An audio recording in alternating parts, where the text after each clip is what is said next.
అలా students next question వచ్చి next lesson వచ్చేసి టువర్డ్స్ సివిల్ డిజబిలిటీస్. సో ఇక్కడ ఏం జరిగింది, టువర్డ్స్ సివిల్ డిజబిలిటీస్ ఎలా మూవ్ అయ్యాము. So let us see in this session. Okay, so నా ఇక్కడ మనకి in February 1922 Mahatma Gandhi decided withdraw చేద్దాము నాన్ కోఆపరేషన్ మూవ్మెంట్ని. సో మూవ్మెంట్ అనేది వైలెంట్గా టర్న్ అయిపోతుంది. ఆయన ఏంటి ఇప్పుడు కూడా నాన్ వైలెన్స్ అయితే ఉండాలి. సో ఈ మూవ్మెంట్ అనేది వైలెంట్గా టర్న్ అయిపోతుంది కాబట్టి గాంధీజీకి ఇంకా so satyagrahis needed to be properly trained. అసలు మనం అనుకుంటున్న నా మనసులో ఉన్నటువంటి ఈవెంట్ ఎలా చేయాలనుకుంటున్నానో దాని గురించి ముందు ప్రజలకి అర్థమయ్యేలా చేయాలి. వాళ్ళకి సో మాస్ స్ట్రగుల్స్ చేసే ముందర వాళ్ళకి సత్యాగ్రహి అనేవాడు ఎలా ఉండాలి, సత్యాగ్రహం అనేది ఎలా చేయాలి అనేది నేర్పించాలని గాంధీజీ అనుకుని దీన్ని కాల్ ఆఫ్ చేసేస్తారు non cooperation movement. With in the Congress leaders. Some leaders were by now tired of mass struggles and wanted to participate in elections to province councils. That has been said the government of Act 1990. So Congress లోపల కొంతమంది leaders ఇప్పుడు ఏం చేస్తున్నారంటే so tired of mass struggles చేసేసి వాళ్ళు అలసిపోయి వాళ్ళు ఏమంటున్నారు, సో మనం పొలిటికల్గా ఫైట్ చేద్దాం. ఇప్పుడు ప్రావిన్షియల్ కౌన్సిల్ ఎలక్షన్స్ ఉన్నాయి కదా, అందులో మనం పార్టిసిపేట్ చేసి పొలిటికల్గా మనం ఫైట్ చేద్దాం. They felt that it was the important to oppose British policies in the council. So మనం పొలిటికల్గా బ్రిటిష్ ఏవైతే పాలసీస్ తీసుకొస్తుందో ఆ పాలసీస్ని మనం అక్కడే ఎక్కడైతే కౌన్సిల్ ఉంటుందో మీటింగ్ ఉంటుందో కాంగ్రెస్ మీటింగ్, సో ఆ మీటింగ్స్లోనే మనం పార్లమెంట్లోనే వాటిని ఆర్గ్యూ చేయాలి.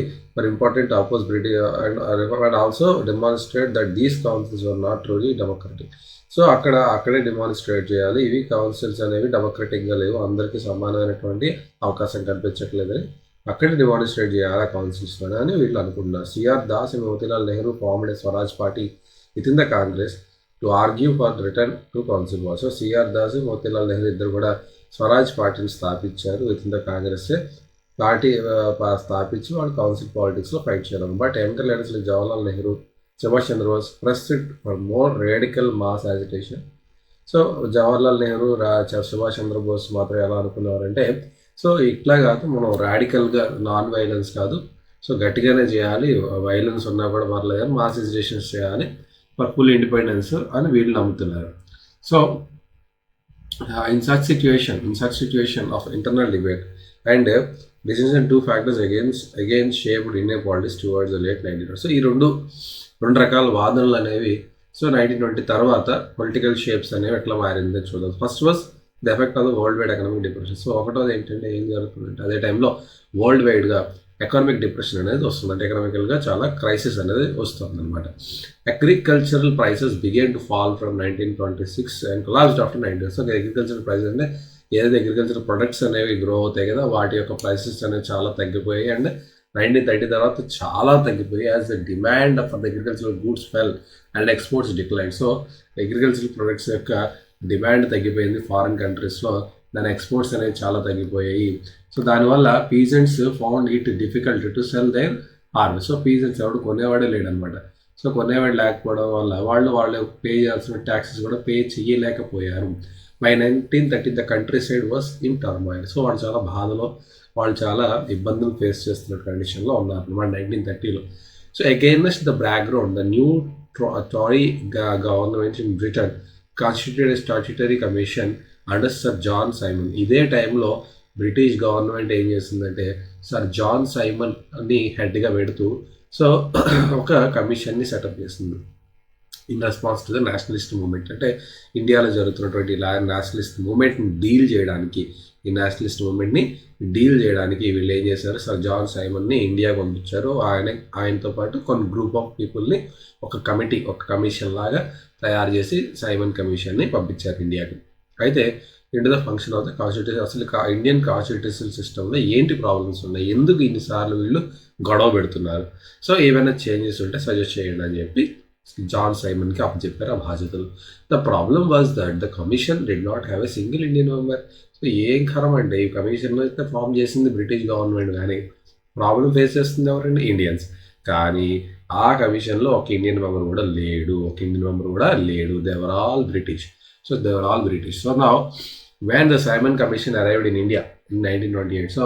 సో ఇప్పుడు వీళ్ళు వచ్చి మనకి ప్రాబ్లమ్ సాల్వ్ చేస్తారు, అసలు అందులో ఇండియనే లేకపోతే ఇండియన్ ప్రాబ్లం ఎవరికి అర్థమవుతుంది, అందరూ బ్రిటిషర్స్ ఉంటే వాళ్ళు వచ్చి ఇండియాకి వచ్చి ఇండియన్ యొక్క ప్రాబ్లం ఏంటి, ఇండియాలో కాన్స్టిట్యూషన్ సిస్టంలో ఉన్న ఇష్యూస్ ఏంటని ఎట్లా అడ్రస్ చేస్తారు.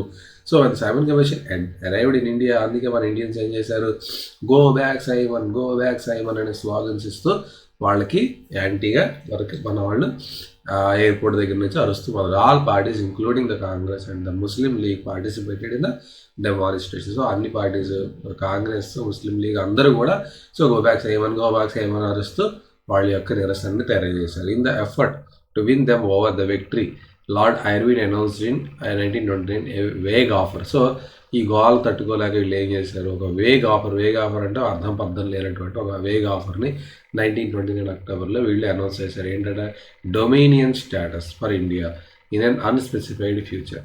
సో డొమినియన్ స్టేటస్ని ఇండియాకి ఇద్దాం అనుకున్నారు. And a round table conference to discuss future constitutions. So dominion status ఇండియాకి ఇద్దాం, డొమినియన్ స్టేటస్ ఏంటి తర్వాత మనం చూద్దాం. సో డొమినియన్ స్టేటస్ని ఇండియాకి ఇద్దాం అనుకుంటున్నారు. అండ్ దాని గురించి డిస్కస్ చేయడానికి అండ్ ఇన్ అన్స్పెసిఫైడ్ ఫ్యూచర్ అంటే ఎప్పుడు ఇస్తారు, త్వరలో, కమింగ్ సూన్. ఇప్పుడు సినిమాలు పైన వస్తారు, ఎప్పుడు ఇస్తారు డేట్ తెలియదు. సో కమింగ్ సూన్ మీకు ఇస్తాం, డొమినియన్ స్టేటస్ ఇస్తాము, త్వరలో ఇస్తారు, ఎప్పుడు ఇస్తారో తెలియదు. So a round table conference discussion future అదే. సో దాంతోపాటుగా రౌండ్ టేబుల్ కాన్ఫరెన్స్ కూడా పెట్టుకుందాము, డిస్కస్ ఫ్యూచర్ కాన్స్టిట్యూషన్ ఎట్లా తయారు చేసుకోవాలి ఏంటి అనేది అనుకున్నారు. They did not satisfy the Congress leaders. ఇది కాంగ్రెస్ లీడర్స్కి ఎటువంటి సాటిస్ఫాక్షన్ కూడా కాజ్ చేయలేదు. The radicals with in the Congress led by Jawaharlal Nehru అనుకుంటా, Jawaharlal Nehru. So with in the Congress వీళ్ళు యంగ్ లీడర్స్ కదా, వీళ్ళు సుభాష్ చంద్రబోస్. సో వాళ్ళు రాడికల్స్ అందరినీ కూడా యాక్టివ్ చేసి because more assertive the liberals and moderators who are proposing constitutional system. So the liberals, moderators who are proposing constitution with the framework of the British dominion gradually lost their influence. ఎప్పుడైతే Jawaharlal Nehru, Subhash Chandra Bose become more assertive అయిపోయారు, బాగా వీళ్ళు ఇంకా పంతం పట్టి ఇలా కాదు నేను ఎందుకు ఎవరు అది ఇది అన్నారో, అప్పటిదాకా లిబరల్స్, మోడరేటర్స్ అందరినీ కూడా కంట్రోల్ చేస్తూ ఓకే ఇలా చేద్దాం అలా చేద్దాం, బ్రిటిష్ వాళ్ళు ఏదో చేస్తున్నారు కదా చూద్దాం అనేవాళ్ళు కూడా వాళ్ళ యొక్క ఇన్ఫ్లుయెన్స్ అనేది గ్రాడ్యువల్గా తగ్గిపోయి in December 1920 under the presidency of Jawaharlal Nehru the Lahore Congress formulize the demand of Purna Swaraj. నువ్వు డొమినియన్ కాదు, నీ కిందనే బతకక్కర్లేదు. డొమినియన్ అంటే ఏంటంటే వాళ్ళకి పార్షియల్ ఇండిపెండెన్స్, అది ఫుల్ ఇండిపెండెన్స్ కాదు. సో వాడు బ్రిటిషర్ కింద ఉంటాడు, బట్ వీడి ఇండిపెండెంట్గా వీడు పరిపాలించుకుంటుంటాడు, బట్ కొన్ని బ్రిటిష్ వాడు ఇంటర్ఫియర్ అవుతూ ఉంటాడు. సో ఆ రకంగా డొమినియన్ స్టేటస్ అది మాకు అక్కర్లేదు, ఒక పూర్ణ స్వరాజ్ అంటే కంప్లీట్ ఫుల్ ఇండిపెండెన్స్ కావాలి. ఇట్ వాజ్ డిక్లేర్డ్ దట్ 26 జనవరి 1930లో వాళ్ళు డిక్లేర్ చేశారు. సో 1930లో సెల్ఫ్ డిక్లరేషన్, మాకు మేమే ప్రకటించుకున్నాం, స్వయం ప్రకటిత. సో మాకు మేము ప్రకటించుకుంటున్నాం మా ఇండిపెండెన్స్ని, ఇక్కడి నుంచి మేము independence to celebrate independence day when people were to take the pledge to struggle for complete independence. So వీళ్ళు ఎందుకు మనం 26 జనవరిన రిపబ్లిక్ డే చేసుకుంటాం, this is the main reason. Okay, this is the main reason and another reasons also there, but this is the main reason. So 26 January 1930 would be celebrated as independence day. Independence day చేద్దాం అనుకున్నారు యాక్చువల్గా, అది ఇప్పుడు republic day కింద convert అయ్యింది. So ఎందుకు convert అయ్యింది మనకి ఇప్పుడు అవసరం లేదు, but there is a reason for that. Okay, so 26 January 1930 would be celebrated as Independence Day when people were to take pledge to struggle for a complete independence. So ఆ రోజున వాళ్ళందరూ కూడా లాహోర్ పోయిన స్వరాజ్ ఇట్ ఈస్ డిక్లేర్ 26 ఆ రోజు లాహోర్ కాంగ్రెస్లో వాళ్ళు declare చేసుకున్నారు 26 జనవరి 1930 నుంచి 1930 నుంచి we will celebrate independence day. ఆ రోజు మనందరం కూడా ఒక ప్లెడ్జ్ని కూడా చేయాలి, కంప్లీట్ ఇండిపెండెన్స్ మనకు వచ్చేసిందని. మనం ఇండిపెండెన్స్ వచ్చిన తర్వాత ఎట్లాంటి ప్లెడ్జ్ అయితే చేయాలో ఆ ప్లెడ్జ్ని ఆ రోజు చేయాలి. But the celebrations attracted very little attention, ఎందుకంటే అప్పటికి బ్రిటిష్ వాళ్ళు ఇండియాలోనే వచ్చారు. సో వాళ్ళు ఉండగా మనం చేసుకోవడం అనేది అయ్యే పనే కాదు. సో ఎందుకు వచ్చిన గోలరా బాబు అని ఎవడు కూడా ఈ సెలబ్రేషన్స్కి పెద్దగా అటెన్షన్ చూపించలేదు. So Mahatma Gandhi had to find a way to relate this abstract idea to freedom to more concrete issues of everyday life. So ఇది గాంధీజీగా చూసి ఈ రకంగా పని రాదు. కాబట్టి సో ఇండిపెండెన్స్ వస్తే మన జీవితంలో వచ్చే డే టు డే చేంజెస్ గురించి ప్రజలకు తెలియజేయాలి. ప్రజలందరికీ దీని మీద ఒక ఐడియా కావాలి. నువ్వు తీసుకునే ఊపిరి స్వేచ్ఛ ఊపిరి కావాలి, నువ్వు నడిచేది స్వేచ్ఛ వాయువుల్లో నడవాలి. ఈ రకమైనటువంటి ఆలోచన మన డే టు డే లైఫ్ని ఈ ఇండిపెండెన్స్తో రిలేట్ చేయాలని చెప్పి గాంధీజీ గారు అనుకున్నారు. The salt March and the civil disobedience movement. So ఆ పనిలోనే సాల్ట్ మార్చ్ అనేది ఆయన చేశారు. సో సాల్ట్ మార్చ్ ఏంటి, చాలా ఇంపార్టెంట్ క్వశ్చన్. డాండీ మార్చ్ అని కూడా అంటారు దీన్ని. సో సాల్ట్ మార్చ్ ఏంటి? So Mahatma Gandhi found in salt a powerful symbol that could unite the nation. ఎందుకంటే ఉప్పు లేనిదే మన జీవితం లేదు. ఓకే, సో పాత సినిమా డైలాగులో దాడి ఉప్పు నేను తిన్నాను, వాడికి ఎలా మోసం చేస్తా అన్నట్టుగా ఉప్పుతో కొట్టారనమాట బ్రిటిష్ వాళ్ళు. సో ఆ ఉప్పుతో ఎలా కొట్టారో చూద్దాం. Mahatma Gandhi found in salt powerful symbol that would unite the nation. ఉప్పు అనేది మొత్తం నేషన్ యునైట్ చేయగలిగే కెపాసిటీ ఉన్న ఎలిమెంట్ అని చెప్పి గాంధీజీ గారు నమ్మారు. And 31 January 1930 he sent a letter to Victory Irvine. Oh Irvine, I am sending you letter, listen to that letter, what stating 11 demands. 11 demands అడిగారు. So 31 January 1930. So 26 January flop అవగానే 31 January Gandhi గారు ఇంకొక sketch చేశారు. ఆ sketch ఏంటి, lord ఐర్విన్కి ఒక letter పంపారు 11 demands. Some of them were of general interest. అందరికీ కావలసినటువంటి కొన్ని ఉంటాయి కదా రిక్వైర్మెంట్స్, వాటిని పెట్టారు. అందులో others for specific demands of different classes.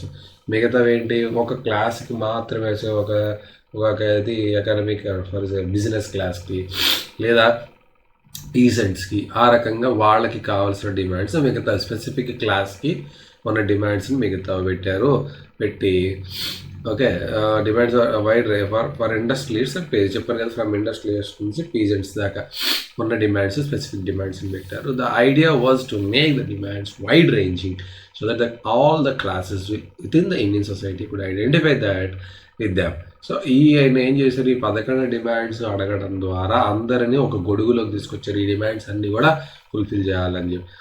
So and every one could be brought together to United campaign. So ఆ 11 రీజన్స్లో నాది ఉంది కదా సార్ నేను వస్తా, నాది ఉంది కదా నేను వస్తాను, అందరూ కూడా వస్తారని గాంధీజీ గారు నమ్మారు. The most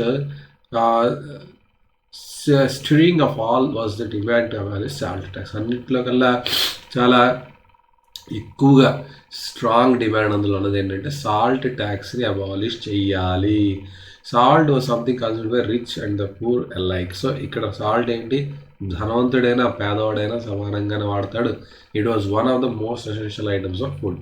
the tax on salt and the government monopoly over production. So salt ఏమో మాది, నువ్వెవడురా ప్రొడ్యూస్ చేయడానికి, అండ్ సాల్ట్ మా దగ్గర తీస్తూ మాకు ట్యాక్స్ కట్టమంటావు ఏంటని గాంధీ గారు గొడవపడ్డారు. Mahatma Gandhi declared revealed the most oppressive face of the British. So ఇది బ్రిటిష్ వాడి నైజం చూడండి, మన సాల్ట్ మనకే అమ్ముతున్నాడు, మన దగ్గర ట్యాక్స్ తీసుకుంటున్నాడు. So Mahatma Gandhi letter was in a way and ultimatum. So నీకు అల్టిమేటమ్ జారీ చేస్తున్నా, చూడు తేడా వస్తే రోడ్ల మీద దిగుతావు. If the demands are not fulfilled by March 11th, the letter stated the Congress would launch a civil disobedience campaign. So నువ్వు కనుక 11 March కల్లా మా డిమాండ్స్ని ఫుల్ఫిల్ చేయకపోతే మేము సివిల్ డిజోబీడియన్స్ మూవ్మెంట్కి చేస్తాము. రామస్ so Irwin was unwilling to negotiate. Irwin పక్కబడే లెటర్ అని చెప్పి నెగోషియేట్ చేయడానికి కూడా అన్విల్లింగ్గా ఉన్నాడు. So Mahatma Gandhi started his famous salt march accompanying by 78 of his trusted volunteers. So Mahatma Gandhi ఈసారి గొడవలు జరగకూడదని చెప్పి ఆయనకు నమ్మకం ఉన్నటువంటి 78 మంది వాలంటీర్స్తోనే ఆయన సాల్ట్ మార్చ్ అనేది చేశారు. The march was over 240 miles. So 240 మైళ్ళు నడిచారు ఫ్రమ్ గాంధీజీ ఆశ్రమం Sabarmati to the Gujarati coastal town Dandi. So Dandi దాకా నడిచారనమాట. The volunteers walked for 24 days about 10 miles. So 24 రోజులు నడిచారు, రోజుకు 10 miles నడిచారు. Thousands came to hear Mahatma Gandhi. ఇప్పుడు ఈ నడకలో ఏం తెలుస్తుందంటే గాంధీజీ గారు చెప్పే విషయాలన్నీ అందరికీ చేరతాయి. సో దానివల్ల ఈ ఫ్రీడమ్ మూమెంట్ అనేది ఇంకాస్త వైడ్ స్ప్రెడ్ అవుతుంది. Okay, so that is the main strategy అనమాట. So thousands came to hear Mahatma Gandhi. Whenever he stopped, he told them that he meant by Swaraj. What he meant అంటే ఆయన ఎక్కడ ఆగినా కూడా అక్కడ అందరికి కూడా అక్కడ పోగైనటువంటి జనాలకి, గ్రూప్స్ అన్నిటికీ కూడా ఆయన స్వరాజ్ అంటే ఏమిటి, నా ఉద్దేశంలో నేను చేయమంటున్నటువంటి సత్యాగ్రహం ఎలా ఉండాలి, సో అవన్నీ కూడా వాళ్ళకి నేను చెప్పారనమాట. So urged them to peacefully defy the British వాళ్ళతో గొడవ పడకండి, మీరు పీస్ఫుల్గానే ఫైట్ చేయండి. On 6th April he reached Dandi and ceremonially violated the law manufacturing salt by boiling sea. So ఆయన సాల్ట్ అనేది బ్రిటిష్ వాళ్ళే తయారు చేయాలి, ఇండియన్స్ తయారు చేయకూడదు. సో ఆయన దాన్ని బ్రేక్ చేసి ఆయన సాల్ట్ని మ్యానుఫ్యాక్చర్ చేశారు. సో ఈ రకంగా ఆయన సివిల్ డిసోబీడియన్స్ అంటే ఏంటంటే గవర్నమెంట్ పెట్టినటువంటి రూల్స్ని పాటించకపోవడమే సివిల్ డిసోబీడియన్స్. ఒబీడియన్స్ అంటే ఏంటి, వినమ్రత. ఒబీడియన్స్ మీన్స్ వాట్, వినమ్రత, లైక్ రెస్పెక్ట్ఫుల్. డిసోబీడియన్స్ అంటే ఏంటి, డిస్రెస్పెక్ట్ఫుల్. సో నువ్వు చెప్పిన పని నేను చెయ్యను, నువ్వు చెప్పిన రూల్ నేను పాటించను, that is got disobedience. That is civil. Civil means what, ప్రజలు. Civilians means what, you are citizens. So citizens disobey చేయటం గవర్నమెంట్ యొక్క రూల్స్ని, ఆ రకంగా దాన్ని డిసోబే చేసి గవర్నమెంట్ పెట్టినటువంటి సాల్ట్ లాని బ్రేక్ చేశారు Gandhiji. This marked the beginning of the civil disobedience movement. How was this movement differed from the non-cooperation movement అంటే ఏంటి, కోఆపరేట్ చేయకపోవటం. అంటే సివిల్ డిసోబీడియన్స్ అంటే ఏంటి, రూల్స్ని బ్రేక్ చేయటం. People were now asked not only refuse cooperation. So cooperation ఆపటమే కాదు, మీరు ఏకంగా ఆడి రూల్స్ని పాటించకండి. ఆడేదో రూల్ పెడతాడు, పనికి వాళ్ళు అవన్నీ కూడా పాటించండి, మీకు నచ్చినట్టు చేసుకోండి. So with in the British as they done in 1921, 1922. So but also to break colonial laws. So ఇక్కడ మీరు కొలోనియల్ లాస్ ఏవి పెట్టినా కూడా అవే మీరు పట్టించుకోవద్దు, మీరు నచ్చినట్టుగా మీరు చేసుకోండి. So that is what is called civil disobedience. Houses of different పార్టీలు కాబట్టి బ్రోక్ ద సాల్ట్. సో ఇలాగే గాంధీజీ గారు ఎలాగైతే సాల్ట్లను బ్రోక్ చేశారో అలాగే అందరూ కూడా different various parts of the కంట్రీలో సో వాళ్ళు కూడా సాల్ట్లని బ్రోక్ చేశారు.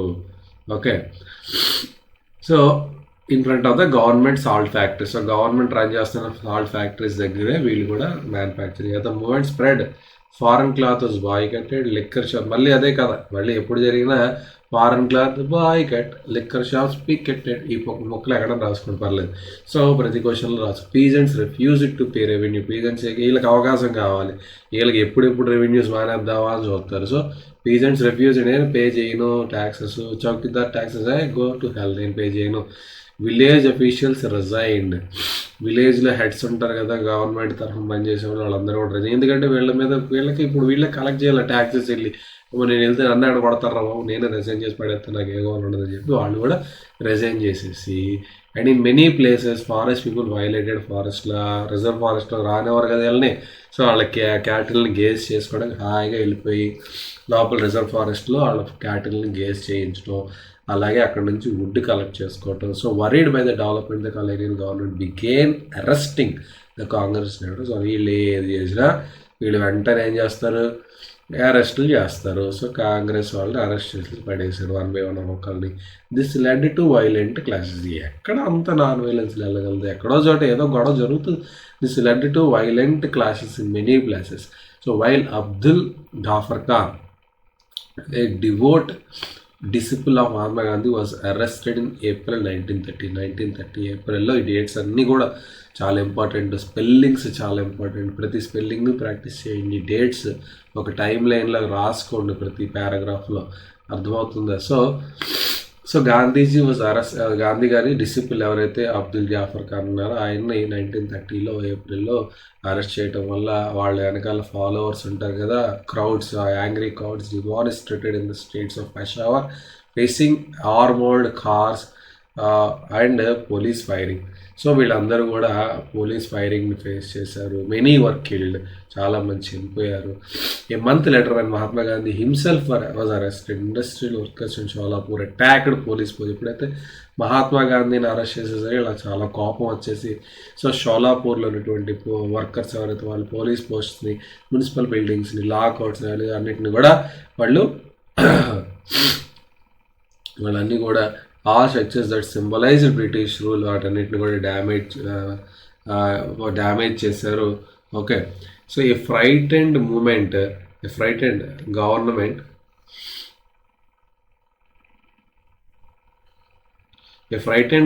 Respond with policy of brutal repression.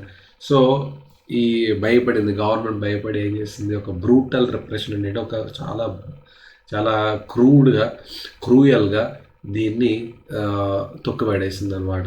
So peaceful satyagrahis were attack, పీస్ఫుల్గా చేస్తున్న వాళ్ళు కూడా అటాక్ చేశారు, ఉమెన్ అటాక్ చేశారు, చిల్డ్రన్ అటాక్ చేశారు, వాళ్ళందరినీ కొట్టారు. అబౌట్ 1,00,000 అనేది 3 so 1,00,000 people were arrested.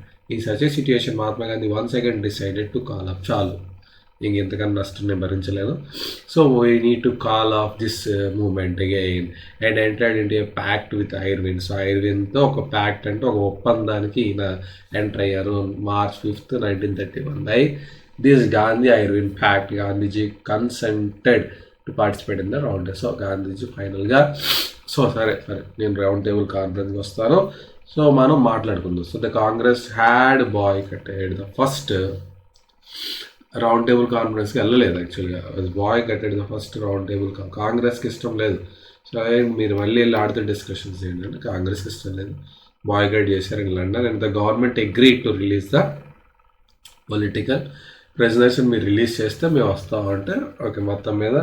So government ఏమో పొలిటికల్ ప్రిజనర్స్ రిలీజ్ చేసి December 1931 Gandhiji went to London for the conference, but the negotiations broke down and he return disappointed. So అక్కడికి వెళ్ళాడు ఆయన, కానీ అక్కడ కాన్ఫరెన్స్లో జరిగినటువంటి డిస్కషన్ ఆయనకి నచ్చలేదు, సో ఆయన మనసు విరిగిపోయింది. సో దాంతో ఈయన మళ్ళీ రిటర్న్ అయిపోయారు, డిసప్పాయింట్మెంట్తో ఆయన ఇండియాకి రిటర్న్ అయిపోయారు. Back in India he discovered that the government had begun new cycle of repression. So మళ్ళీ ఇండియాలో మళ్ళీ వీళ్ళు ఒక పక్క నుంచి వీళ్ళు తొక్కుపడేస్తున్నారు, ఒక పక్క నెగోషియేషన్ పిలుస్తున్నారు. సో మళ్ళీ discovered a new cycle of repression. Gaffar Khan and Jawaharlal Nehru were both in jail.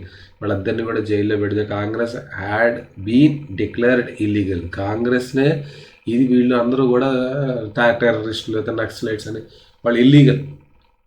ఆ పార్టీ అదేదైతే గ్రూప్ ఉన్నారో వాళ్ళందరూ కూడా వాళ్ళు ఇల్లీగల్, వాళ్ళు no only a series of measures had been imposed to prevent meetings. So meetings జరగనివ్వకుండా ఆపటం, సో డిమాన్స్ట్రేషన్స్ జరగనివ్వకుండా ఆపటం, సో ఏదైనా బాయ్కట్స్ చేస్తే వాటిని కూడా జరగనీయకుండా ఆపటం. So with great apprehension Gandhiji relaunched the civil disobedience. మీరు ఇలా చేస్తే మాత్రం అసలు ఒప్పుకునే లేదు, సరే మళ్ళీ మొదలుపెట్టండి civil disobedience. For over 1 year the moment continued. So 1 సంవత్సరం పాటు ఈ సివిల్ డిజోబీడియన్స్ అనేది కంటిన్యూ అయింది. But by 1934 it lost its momentum. So 1934 తర్వాత ఎంతకన్నా మేము చేయలేము దొరా అని చెప్పి వీళ్ళందరూ కూడా వాళ్ళు మొత్తం గివప్ చేసి మొమెంటం ఏదైతే ఉందో దానికి ఉన్నటువంటి మూమెంట్కి ఉన్నటువంటి కదలిక అనేది ఆగిపోయింది. How participants saw the movement. So ఇందులో ఉన్నటువంటి పార్టిసిపెంట్స్ ఎవరైతే ఉన్నారో వాళ్ళు ఈ మూమెంట్ని ఏ రకంగా చూస్తారు. Let us now look the different social. Again ఎప్పుడు కూడా ఒక మూమెంట్ని చూసేటప్పుడు ఏ కోణంలో చూడాలంటే డిఫరెంట్ సోషల్ గ్రూప్స్ ఏ రకంగా వాటిని అర్థం చేసుకున్నాయి అనేది that is what is called a movement అనమాట. ఓకే, సో ఇక్కడ letters. So why did they join, ఎందుకు వీళ్ళు ప్రతి సోషల్ గ్రూప్ కూడా వచ్చి కలిస్తేనే మూమెంట్ అనేది సక్సెస్ అవుతుంది. సో ఇక్కడ ప్రతి సోషల్ గ్రూప్ ఎందుకు వచ్చి కలిసింది, వాళ్ళ యొక్క ఐడియల్స్ ఏంటి, what it did Swaraj mean to them. మళ్ళీ అగైన్ ఇందాక మనం లాస్ట్ పార్ట్స్లో చదివినట్టుగానే ఇక్కడ కూడా అంతే. In the countries at rich peasant communities like the Patidars and of Gujarat and the Jats of Uttar Pradesh were active in the movement. So countryside చూసినప్పుడు rich peasants ఎవరైతే ఉంటారో, పట్రీదార్స్ ఉంటారు గుజరాత్లో. Patidars are rich people, rich communities వాళ్ళు, rich peasants అనమాట. And the Jats of Uttar Pradesh వీళ్ళు కూడా rich, so వీళ్ళు యాక్టివ్గానే పార్టిసిపేట్ చేస్తారు. Being producers of commercial crop, వీరు ఎక్కువగా కమర్షియల్ క్రాప్ను ప్రొడ్యూస్ చేయడం వల్ల they are very hard hit by the trade depression and the falling prices. So వీళ్ళు ఏంటి, సో ట్రేడ్ డిప్రెషన్ ఎప్పుడైతే కొనడం తగ్గించేసారో ఇండియా నుంచి, దానివల్ల ట్రేడ్ డిప్రెషన్ జరిగి, అండ్ ఆల్సో ట్రేడ్ డిప్రెషన్ ఎప్పుడైతే జరుగుతుంది, ఎవడైతే తక్కువగా ఉందో ఆడి దగ్గర కొంటాం అని వాళ్ళ దగ్గర అట్లాగా ప్రైసెస్ ఫాల్ అయిపోవడం, వీళ్ళు చాలా ఇబ్బందులు ఫేస్ చేస్తున్నారు. As their cash income it disappeared, they found it impossible to pay the government revenues. ఎప్పుడైతే వాళ్ళ దగ్గరే రెవెన్యూస్ లేనప్పుడు గవర్నమెంట్కి ఏ రెవెన్యూస్ కడతారు వీళ్ళు. సో గవర్నమెంట్స్ రెవెన్యూ డిమాండ్ని పే చేయలేకపోతున్నారు ఈ రిచ్ పీజెంట్స్ అని, వీళ్ళ సమస్య ఇది.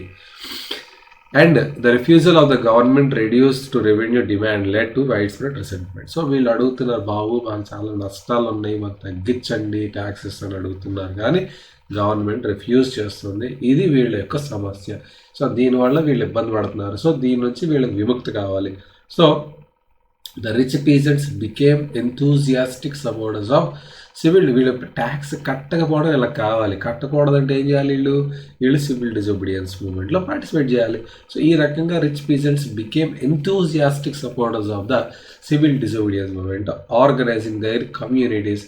So and at times forcing reluctant members to participate in the boycott programme. So ఎవరైతే కొంచెం నాకెందుకురా బాబు నేను రాను అలాంటి వాళ్ళని కూడా బలవంతంగా తీసుకొచ్చి కూర్చోబెట్టి బాయ్కట్ చేయరా బాబు మనకి ట్యాక్సెస్ తగ్గుతాయి అని చెప్పి వాళ్ళని కూడా తీసుకొచ్చి వీళ్ళు ఈ ప్రోగ్రాంలో వాళ్ళని కూడా కలిపారు. So for them the fight for the Swaraj was a struggle against high revenue. So వాళ్ళ దృష్టిలో సో ఇక్కడ fight for the Swaraj is to fight against the revenues. But they were deeply disappointed when the movement was called off 1913 without the revenues rates being revised. So movement అయితే call of అయిపోయింది కానీ వీళ్ళకి ఎటువంటి change రాలేదు. So when the movement was restarted in 1932 many of them refused to participate. So 1932లో మళ్ళీ restart చేశారు కదా, బట్ అప్పుడు వాళ్ళు రిఫ్యూజ్ చేశారు పార్టిసిపేట్ చేయడానికి. So the poorer peasantry were not just interested in the lowering of the revenue demand. So poorer peasantry, rich peasantry అయిపోయింది కదా. సో పూరర్ పీజెంట్రీ ఏం ఆలోచిస్తున్నారు, వాళ్ళ మనసులో ఎలా ఉంది అంటే, వాళ్ళ మనసులో ఎలా ఉందంటే, సో వాళ్ళకి మెనీ ఆఫ్ ద స్మాల్ టెరెంట్స్ వాళ్ళందరూ కూడా పెద్ద పెద్ద ల్యాండ్స్ ఏం లేవు, చిన్న చిన్న ల్యాండ్స్ని అద్దెకి తీసుకుని కల్టివేట్ చేస్తారు. They had rented from landlords. ఎవరైతే అక్కడ రిచ్ పీజెంట్స్ ఉంటారో లేదా ల్యాండ్ లార్డ్స్ ఉంటారో సో వాళ్ళ దగ్గర నుంచి అద్దెకి తీసుకు. As the depression continued and the cash incomes dwindled, the small tenants found it difficult to pay their rent. So వీళ్ళ బాధ ఏమిటి, ఇప్పుడు ఎప్పుడైతే గొడవల్లో కూర్చుంటారు వీళ్ళు ఎప్పుడు కూడా వాళ్ళ యొక్క ఆదాయం కోల్పోతారు. సో దానివల్ల వాళ్ళు ఏదైతే రెంట్ పే చేయాలో రెంట్ పే చేయలేని సిచ్యుయేషన్లో వీళ్ళు ఉంటారు. They wanted the unpaired rent to the land lord to be remitted. So వీళ్ళు ఏం కోరుకుంటారు, ఏదైతే ల్యాండ్ లార్డ్కి వీళ్ళు రెంట్ కట్టలేక ఉండిపోయారో ఆ రెంట్స్ వేవ్ ఆఫ్ చేస్తే బాగుండును. They joined a variety of radical movements often led by socialist, communist సోపాక.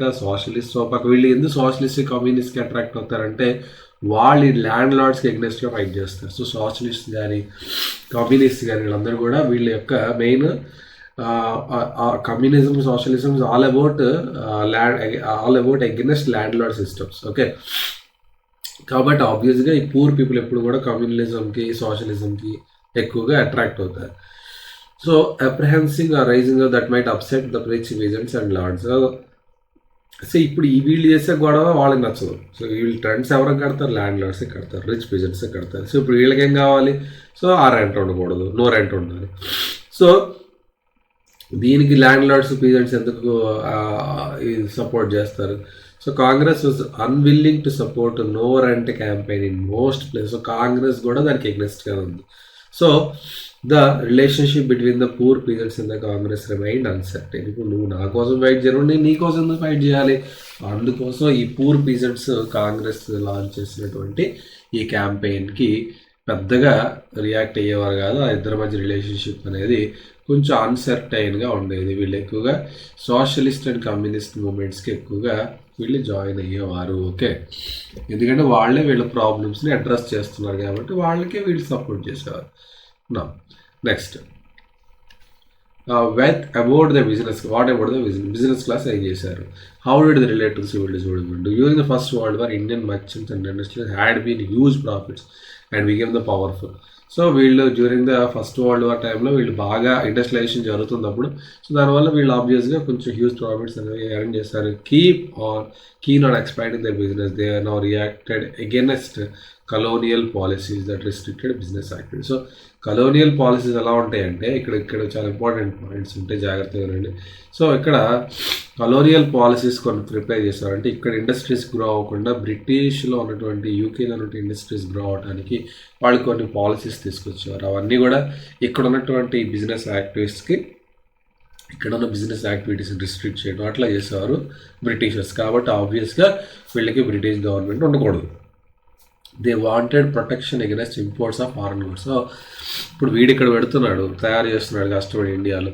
So వీడు అదే ప్రొడక్ట్ తయారు చేస్తున్నాడు, కానీ ఫారెన్ ఇంపోర్ట్స్ రావటం వల్ల okay rupee sterling foreign exchange. So ఇక్కడ స్టెర్లింగ్ అంటే ఏంటంటే the foreign currency. Sterling is a foreign currency, rupee is Indian currency. So ఈ ఫారెన్ ఎక్స్చేంజ్ రేషియో, ఈ ఎక్స్చేంజ్ రేషియో వల్ల ఇంపోర్ట్స్ అనేవి ఎఫెక్ట్ అవుతూ ఉండేవి అనమాట. To organise business interest, so they formed the Indian industrial and commerce Congress. So ఈ rupee స్టెర్లిన్ foreign exchange వల్ల rupee loss అవుతుంది. సో దీనివల్ల మనం లాస్ అవుతున్నాం. మన ఇంపోర్ట్స్ అనేవి that would discourage imports. So a rupee sterling foreign exchange ratio that would discourage imports. They wanted protection against. So ఇక్కడ ఏంటి, ఇంపోర్ట్ ఆఫ్ ఫారెన్ గూడ్స్ నుంచి వీళ్ళకి ప్రొటెక్షన్ కావాలి. అండ్ ఈ రూపీ స్టెర్లిన్ ఫారెన్ ఎక్స్చేంజ్ ఏదైతే ఉందో దానివల్ల ట్యాక్సెస్ వేస్తారు. ఫారెన్ నుంచి మనం ఏమైనా ఇంపోర్ట్ చేసుకుంటే దానికి కొంచెం ఎక్కువ మోతాదులో ట్యాక్స్ పడుతూ ఉంటుంది. దానివల్ల ఇంపోర్ట్స్ అనేవి డిస్కరేజ్ అవుతున్నాయి. So to organise business interest they formed A Indian and commercial Congress, industrial commercial కాంగ్రెస్ని 1920లో ఫామ్ చేశారు. The federation of Indian chamber of, ఇంకోటి ఏంటంటే the federation of Indian chamber of commerce and industries. ఈ రెండు మీరు రాయాలి. 1927లో FICC ఇప్పటికీ ఇవి పనిచేస్తున్నాయి. So let by prominent industries like Purushottam Das, Thakur Das and GD Birla and the industrials attacked colonial control over the Indian economy. So ఎవరెవరైతే మిగతా చిన్న చిన్న ఇండస్ట్రియలిస్ట్ ఉంటారో వాళ్ళందరూ కూడా బ్రిటిషర్స్కి ఎగ్నెస్ట్గా ఉన్న వాళ్ళందరూ కూడా ఇందులో కలిశారు. And over the Indian economy and supported civil disobedience movement when first time launch అయినప్పుడు వీళ్ళందరూ కూడా సపోర్ట్ చేస్తారు. దే గేవ్ ఫైనాన్షియల్ అసిస్టెన్స్ కూడా ఇచ్చారు దానికి. So and refuse to buy or sell imported goods. So వాళ్ళప్పుడు ఇంపోర్ట్ చేసిన గూడ్స్ అమ్మడానికి కానీ కొనడానికి కానీ వీళ్ళు రెసిస్ట్ చేశారు. Most business man came to see swaraj as a time and colonial restrictions on the business would no longer exist. So ఈ colonial restrictions ఏవైతే ఉన్నాయో ఒకవేళ వన్స్ స్వరాజ్ అనేది కనుక మనకు వస్తే ఈ బిజినెస్ రిస్ట్రిక్షన్స్ ఉండకపోతే మనం ట్రేడ్ బాగా చేసుకోవచ్చు, ఫ్రీగా ఫెయిర్గా ట్రేడ్ చేసుకోవచ్చు. And the trade and industry would flourish without any constraints. ఎటువంటి అడ్డంకులు లేకుండా ట్రేడ్ కానీ ఇండస్ట్రియల్ గ్రోత్ కానీ బాగుంటుంది. But after the failure of the round table conference business groups అనేవి సో ఇప్పుడు అంత ఊపు లేదనమాట. వారు నో లాంగర్ యూనిఫామ్లీ ఎంతూజియాస్టిక్. కొంతమంది ఇంకా అలాగే నమ్ముతున్నారు, కొంతమంది కొంచెం వెనక్కి వెళ్తారు. సో యూనిఫామ్గా ఎంతూజియాసం అనేది లేదు. They were apprehensive of the spread of the militant activities. So spread of the militant and worried about prolonged disruption of business. So వీళ్ళు ఏంటి, ఇప్పుడు మిలిటెంట్ యాక్టివిటీస్ పెరిగిపోయాయి. సో వీళ్ళు ఎప్పుడు మాకు అటాక్ చేస్తారు, మేము సపోర్ట్ చేయకుండా ఉంటే ఎలా ఉంటుందో, ఎందుకు వచ్చిన భావాలు న్యూట్రల్గా ఉంటే పోతుంది. And worried about prolonged disruption of business. అంటే ఎప్పుడైతే ఇండియాలో రెవల్యూషన్ గొడవలు జరుగుతుంటే వీళ్ళ బిజినెస్ అంత రన్ అవ్వదు కదా సరిగ్గా, ఆపేయాలి, అక్కడ ఇండస్ట్రీస్ బంద్ చేయాలి. సో దానివల్ల ప్రొడక్షన్ ఆగిపోతుంది. So as well as the growing influence of the socialism among the younger men. Socialism పెరిగిందంటే అర్థం ఏంటి, వీళ్ళు ఎక్కువ ల్యాండ్ లార్డ్స్కి ఎగ్నెస్ట్గా, ఇండస్ట్రీస్కి ఎగ్నెస్ట్గా ఉంటారు.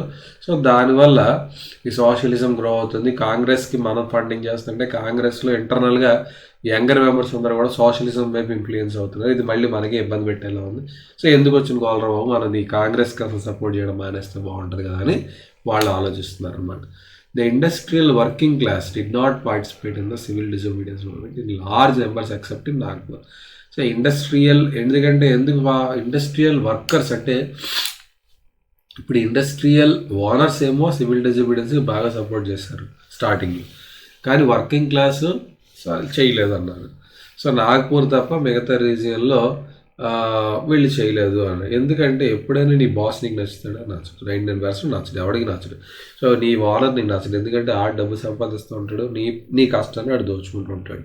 సో ఎప్పుడైతే ఇండస్ట్రియలిస్ట్ అనేవాళ్ళు కమ్ క్లోజర్ టు కాంగ్రెస్ అయ్యారో, ఇండస్ట్రియలిస్ట్ అంటే ఓనర్స్ ఎప్పుడైతే కాంగ్రెస్ దగ్గర అయ్యారో, వర్కర్స్ స్టేట్ ఎలూఫ్ అబ్బో వీడితో కలిసి ఏంటంటే ఏదో తేడా జరిగింది.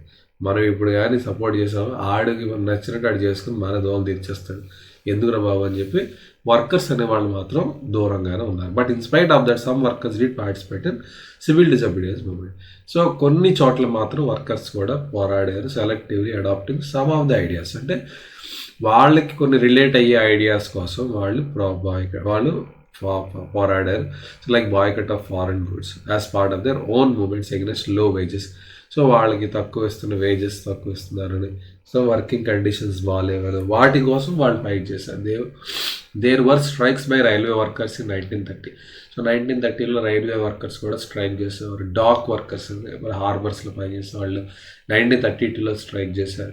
ఈ 1930 thousands of workers in Chota Nagpur tin mines wore Gandhiji caps and participated in protest rallies and boycott campaigns. 1930లో చోటా నాగ్పూర్ ప్లాట్యూలో ఉన్నటువంటి టిన్ మైన్స్లో కూడా చాలామంది వేలకు వేల మంది గాంధీ గారి క్యాప్స్ ధరించుకుని వాళ్ళు ర్యాలీస్ బాయ్కట్ క్యాంపెయిన్స్ చేశారు. But the Congress was reluctant to include worker demand as a part of the programme. So కానీ కాంగ్రెస్ మాత్రం ఇది వర్కర్స్ డిమాండ్స్ పెట్టడానికి ఇదేవి యూనియన్ కాదు, ఇది ఒక దేశం స్వతంత్రం కోసం ఫైట్ చేసేది కాబట్టి సో ఇట్లాంటివి మేము పెట్టలేమని చెప్పి వాళ్ళ డిమాండ్స్ని ఈ ప్రోగ్రాంలో ఇంక్లూడ్ చేయలేదు. It felt that this would alienate industrials. ఇప్పుడు ఎప్పుడైతే ఇది పెడితే ఇండస్ట్రియలిస్ట్ కోపం వస్తుంది. సో ఇండస్ట్రియలిస్ట్ కోపం వస్తే వాళ్ళు వెళ్ళిపోతారు. సో ఇది మనలో మనం కూర్చొని సెటిల్ చేసుకోవాల్సింది బ్రిటిష్ వాళ్ళతో కాదని చెప్పి గాంధీ గారు ఆ పాయింట్స్ని పెట్టలేదు. So poor working conditions, low wages ఇవన్నీ కూడా పెట్టలేదు. ఒక వర్కర్స్ డిమాండ్స్ని ఈయన కన్సిడర్ చేయలేదు. Would eliminate industries and divide the anti imperial forces. So ఇలా చేస్తే కనుక మనలో మనకే గొడవలు వచ్చి మన యాంటీ ఇంపీరియల్ అంటే ఇంపీరియల్కి మనం ఏదైతే ఇంపీరియలిజంకి ఇంపీరియల్ రూల్కి మనం ఏదైతే ఫైట్ చేస్తున్నామో మనలో మనకి డివిజన్స్ వచ్చేస్తాయి. యాంటీ ఇంపీరియల్ ఫోర్సెస్ మధ్యలో డివిజన్ వచ్చేస్తుంది. దానివల్ల మన మూమెంట్ అనేది ఇదైపోతుందని చెప్పి డైల్యూట్ అయిపోతుందని చెప్పి గాంధీజీ గారు భయపడి ఇది పెట్టలేదు అనమాట. Okay, another important feature of the civil movement was large scale participation of women. So ఇక్కడ ఇంకో ఇంపార్టెంట్ థింగ్ మనం చూడాల్సింది ఏంటంటే ఉమెన్ పార్టిసిపేషన్. లార్జ్ స్కేల్లో ఉమెన్ పార్టిసిపేట్ చేశారు. During Gandhiji salt March thousands of women came out there homes to religion. ఎందుకంటే women ఎక్కువగా ఉప్పు వాడతారు కదా వాళ్ళు. సో ఆ గాంధీజీ గారు ఎప్పుడైతే సాల్ట్ మార్చ్ చేశారో ఆయన ఏం చేస్తున్నారు, ఆయన ఏం మాట్లాడుతున్నారు అవన్నీ కూడా వినేవారు అనమాట. So they participated in the protest marches manufactured salt. వాళ్ళు కూడా ఈ ప్రొటెస్ట్ అన్నింటిలో కూడా పార్టిసిపేట్ చేశారు, సాల్ట్ మ్యానుఫ్యాక్చర్ చేశారు.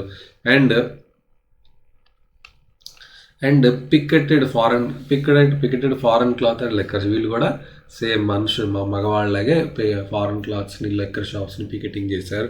సో మెనీ వెంట్ టు జైల్లో కూడా వెళ్ళారు.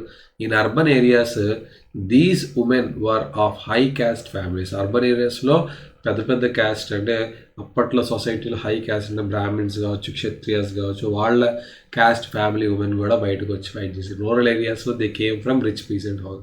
సో రూరల్ ఏరియాస్లో ఎవరైతే రిచ్ పీసెంట్స్ ఉంటారో వాళ్ళ ఇళ్ళ నుంచి కూడా లేడీస్ వచ్చి ఫైట్ చేశారు. Moved by Gandhiji's call they began to see service to the nation as a sacred duty of women. So వాళ్ళు గాంధీజీ గారి మాటలు విని సో దేశానికి సేవ చేయడం అనేది అత్యుత్తమైనటువంటి సేవ.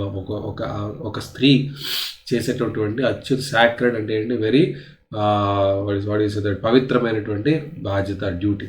So at this increased public role did not necessarily mean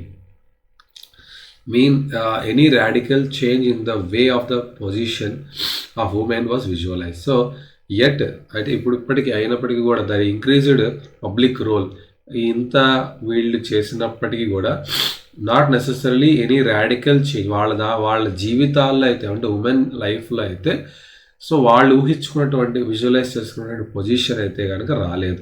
so వాళ్ళు పార్టిసిపేషన్ అనేది చాలా సిన్సియర్గా చేసినప్పటికీ at this increased public role, okay, పబ్లిక్గా వాళ్ళ యొక్క రోల్ అనేది ఇంక్రీజ్ అయింది. But did not necessarily mean, దానికి అర్థం ఇది కాదు, that any radical change in the way the position of women was visualise.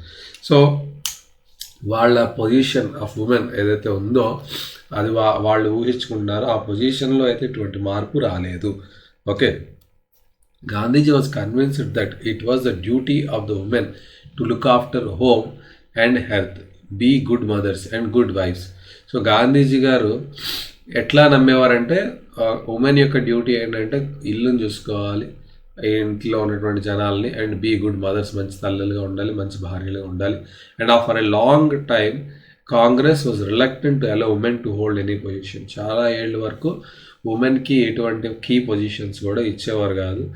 Okay, with in the organization it was keen only on the symbolic presence. Symbolic presences మాత్రం అంటే symbols రూపంలో భారతమాత ఏదో అట్లాంటి symbolic రిప్రజెంటేషన్స్లో ఉమెన్ని పెట్టేవారు తప్ప ఉమెన్ రిప్రజెంటేషన్ అనేది పెద్దగా కాంగ్రెస్లో ఉండేది కాదు. సో నెక్స్ట్ ఫర్దర్గా ఏదైతే ఉందో that we will discuss in the next class, that the limits of civil disobedience. Okay, so ఎవరెవరైతే పార్టిసిపేట్ చేయలేదో దాని గురించి ఎందుకు, సో అవన్నీ కూడా మనం నెక్స్ట్ క్లాస్లో చూస్తాం. Thank you so much.